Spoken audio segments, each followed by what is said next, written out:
I don't know why there's no humanity left in the recruiting process. And scene.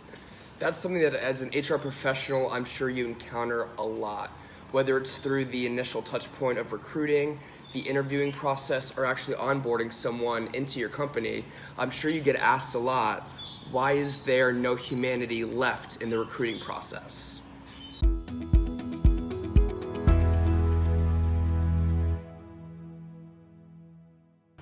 Hey everyone, thanks for joining today. My name is Kyle Crooke and I'm here with Milestones. This is our first inaugural video that's all about the HR professional. Today we're starting a three-pronged series that's going to be all about recruiting. Broken down into the first stage, which is today's topic, which is all about the initial outreach. The second video is going to be on interviewing, and the third video is going to be on onboarding the employee into your organization. So we're going to take a quick step back and look at what recruiting actually means. It's very simple. It's three words. It's a verb. It's active. Recruit is to join something. What you're doing as an HR professional is you're trying to influence somebody essentially to join your organization as an employee. It's as simple as that. It's very simple. It's not easy, but it's very simple. There's no need to overcomplicate what recruiting at its fundamental level actually is.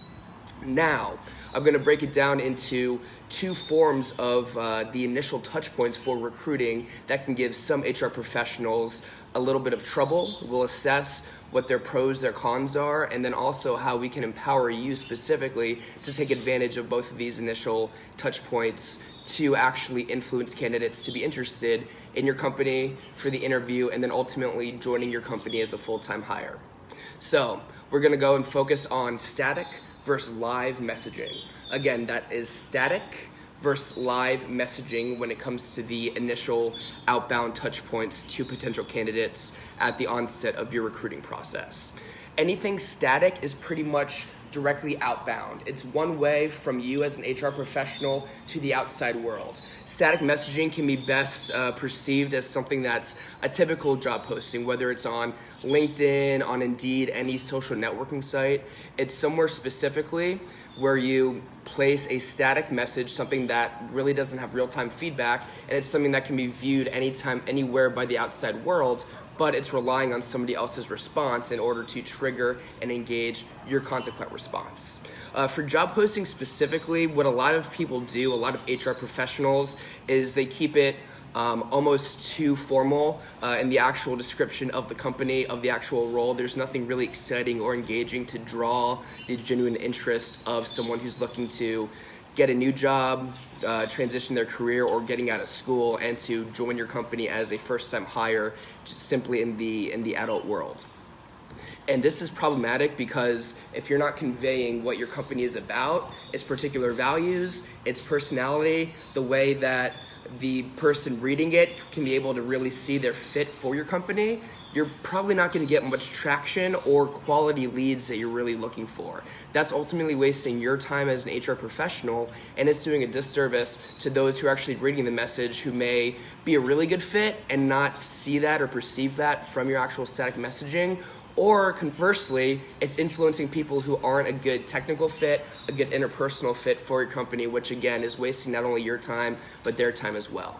So on the flip side of static messaging, we have live messaging.